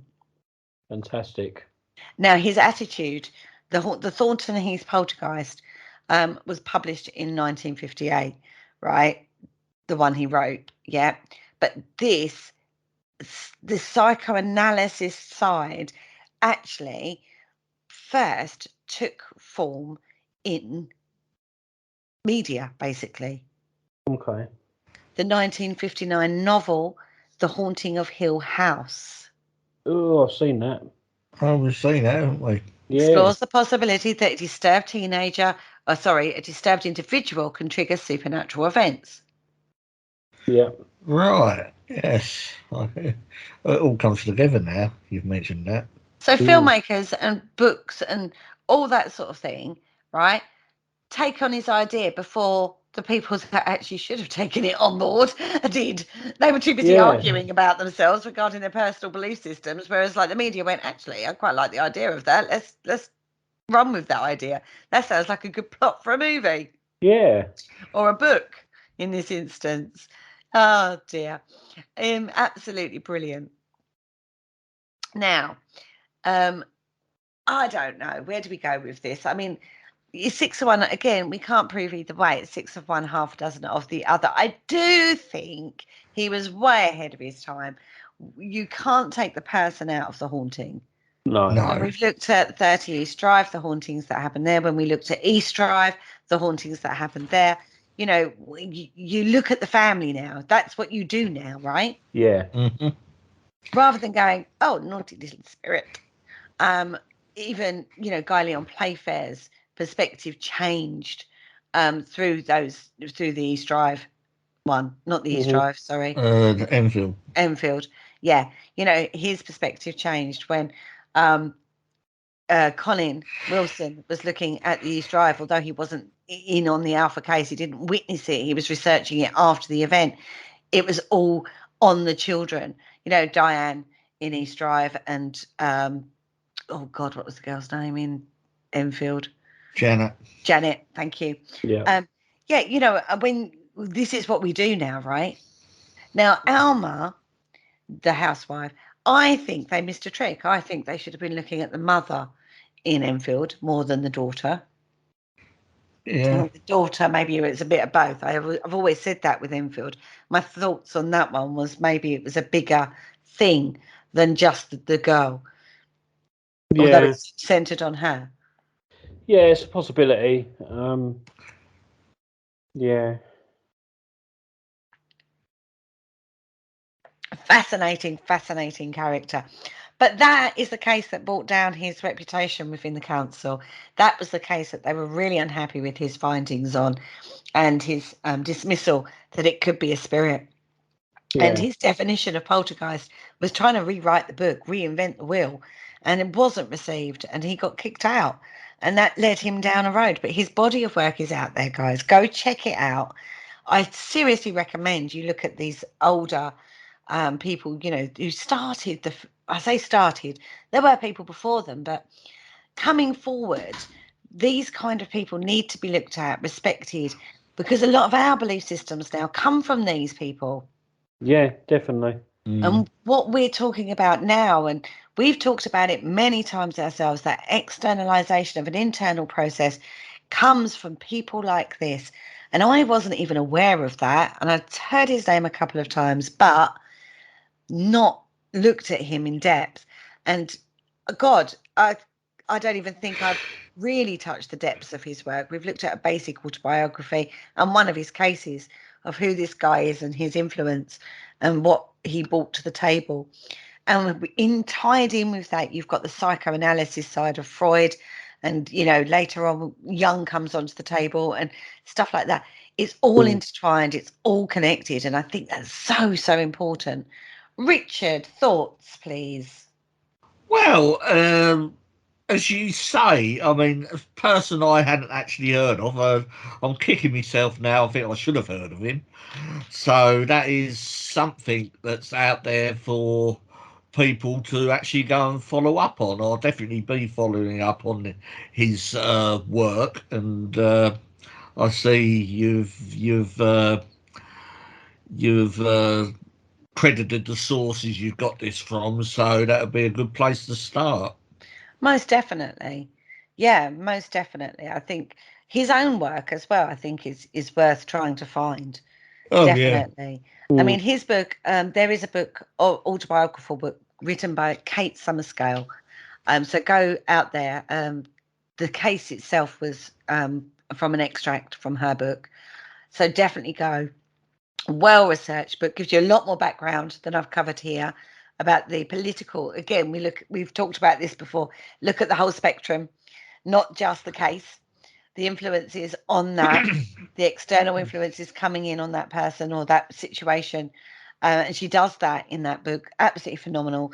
Kate Summerscale, everybody, go check that out. Right. As well as his work himself. You know, his own books. Yeah, he's got his own books out there, hasn't he? So yeah, definitely phenomenal. Yeah, absolutely. He's definitely one of these unsung heroes of the paranormal that everyone should know about but doesn't.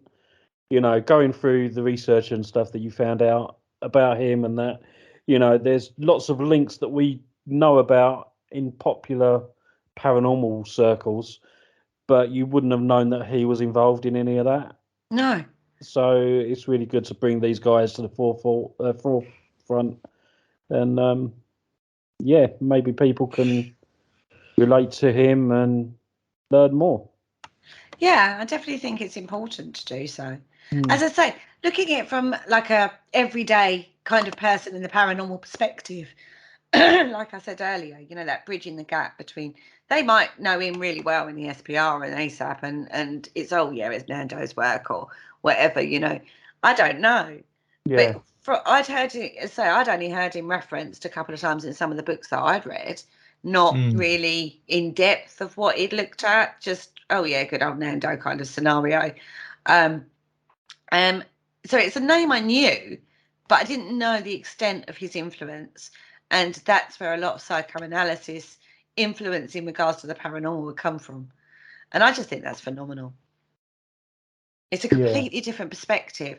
And what would possibly have been seen as musings of a person back then, he took it further and applied those musings. Yeah. Anyway, on that note, we've actually come to the end of the show, guys. Wow, that was good. I enjoyed that. Really good. Thoroughly enjoyed. Got some reading to do. We look like we've got some reading to do, guys. Look up those books, Paul, and pass the links. Yes, look up the books, pass the links on. Richard. Yes. Talking of books. Yes. You sell a few books and magazines, don't you, darling? Yes, I've got myself a little side hobby, and I've gone through my library and have a few of my sort of stuff I no longer sort of read and stuff, and that's actually up on my eBay account. Unearthly Books. If you tap that in, that will come up, and there's a selection of books and paranormal books and magazines on there, and more to be added shortly. And if you go over to our Facebook page, Paranormal Concept Show, then you'll find the link there to that eBay shop as well, alongside lots of other articles and information that we find out along the way, and links to all of our past shows and our website. Paul, what's on our website? Lots of stuff. We have all the past shows of Paranormal Concept. They're all on there. We have blogs. We have our books for sale. I think that's about it, really. There's lots of different stuff on there to go and have a look at. I think we even got a Twitter feed on there as well. Paranormalconcept.com, that is our website. And whilst we're at it, we must give our lovely Andy Mercer's YouTube channel a shout out, the Cryptic Files. Oh yes, he's still. If you want to have a watch at some, week. If you want to go and have a watch of some spooky happenings and see what you think of those, go over there, check out his weekly videos that he does. Lovely little compilations of scary footage, and he's always interested to hear what you might particularly think of it. Yeah, I think they're quite good. Yeah, especially as one of his programs he's made. There is one of my footage from one of my investigations on there. That's right, there is the famous Kelvedon Hatch. Yeah, the Kelvedon Hatch face. Go over there, have a check of that out, read the books, read the blogs, listen to the shows, guys. On that note, we're going to bid you a fair farewell, and we will see you next Tuesday on the Paranormal Concept Show. Say good night, guys. Good night, guys.